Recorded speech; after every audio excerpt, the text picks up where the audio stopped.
Welcome back, guys out there, people out there. Now, in this video, I'm going to explain the difference between the good and bad version of everything.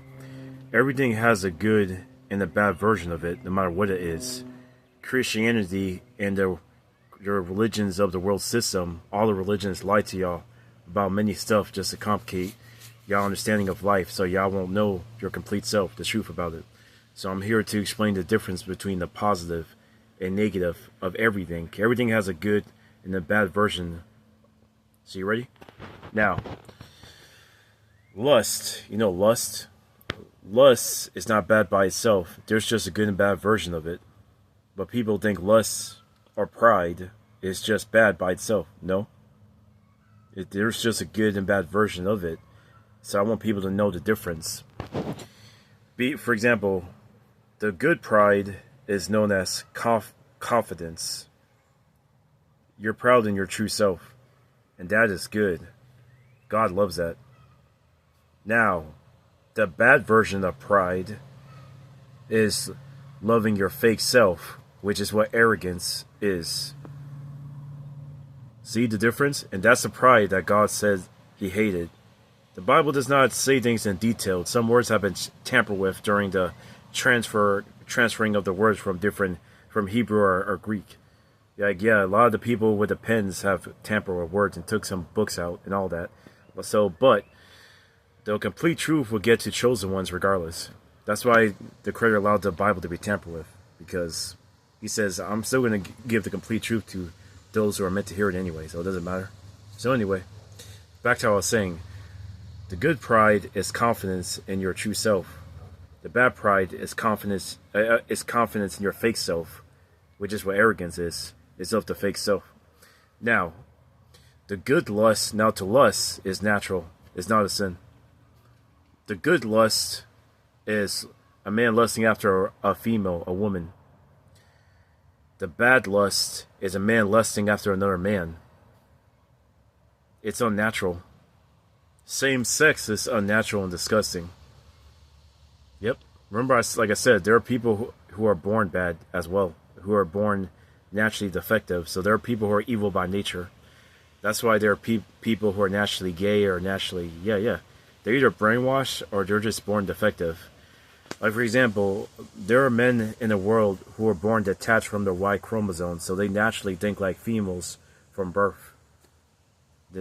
So they think with their X chromosome because they're born detached from their Y chromosome, so they can't attach to their Y side, so they're just born broken.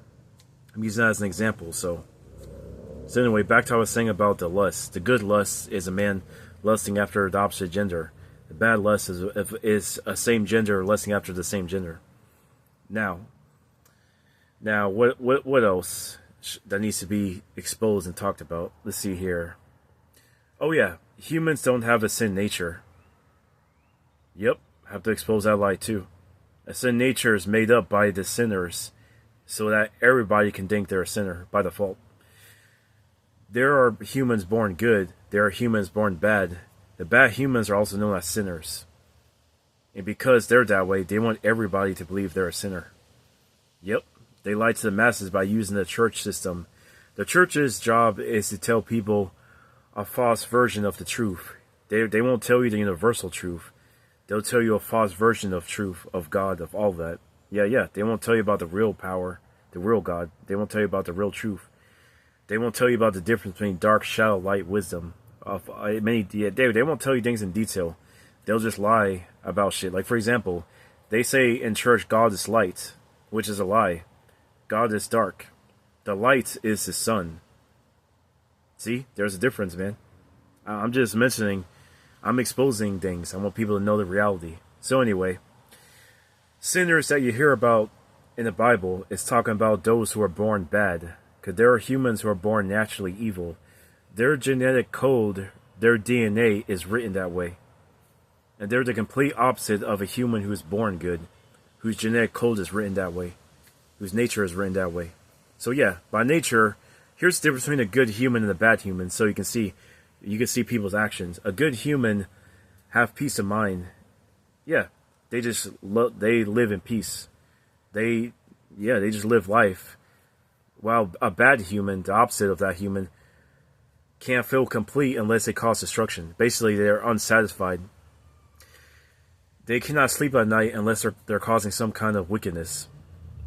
Yeah, because their DNA is written for them to be bad.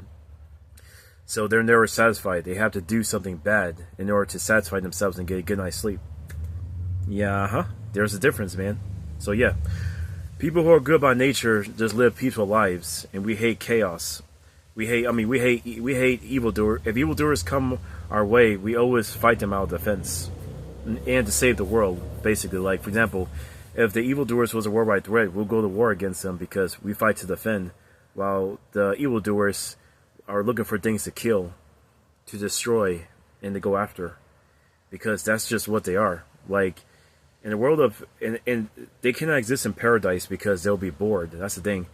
Now I'm gonna mention that if a wicked person got their way, see they have to destroy everything to feel to just feel alive.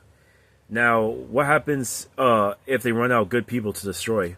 Then they will turn on each other and kill each other. And then what happens if there's one left? And he has the whole earth and everything in it to himself.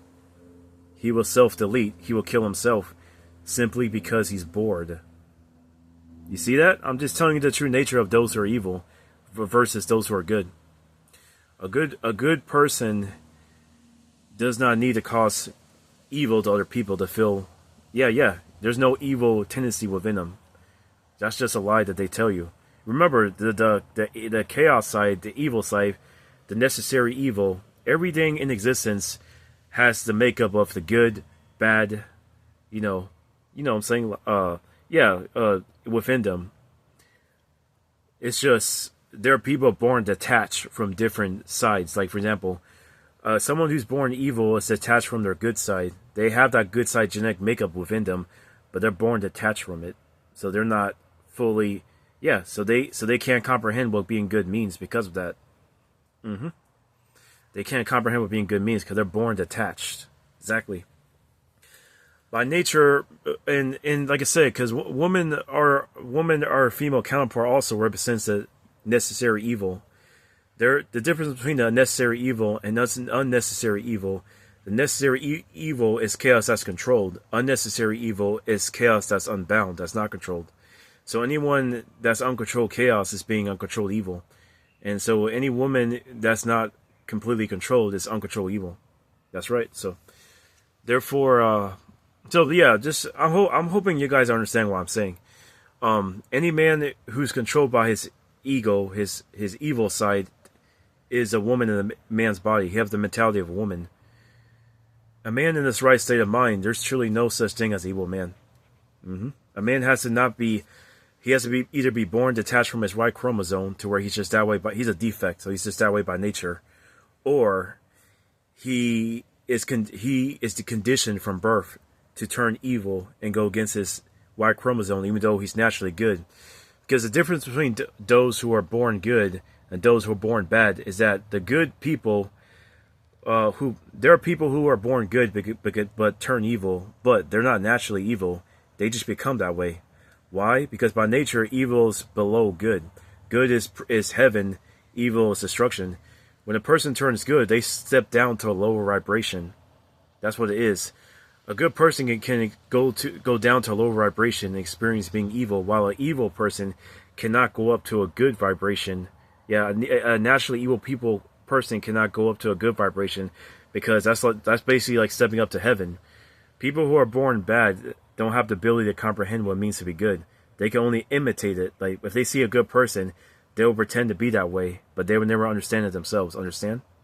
So yeah, while a good person can experience being bad and turn back good, that's what repenting means. Repenting is only talking about those who become bad, who are naturally good. It's not talking about those who stay good, who's never become bad in the first place. Repenting is only necessary if someone who's naturally good become bad. They have a chance to turn back while they're still alive, Now, when it comes to someone who's born bad, repenting don't exist to them, and they're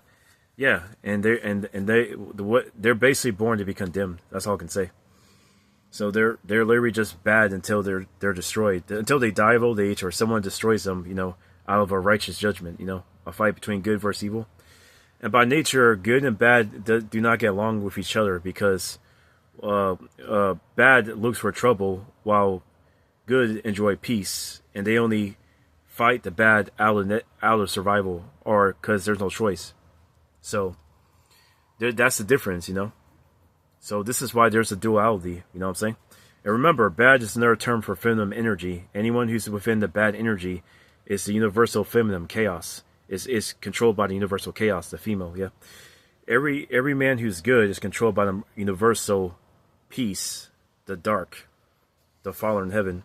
And remember, chaos is also called the shadow, counterpart to the dark. So it's a female version. So anyone who's all chaos and stuff is in the universal shadow, is in the shadow. Anyone who's about peace and respect is in universal masculine.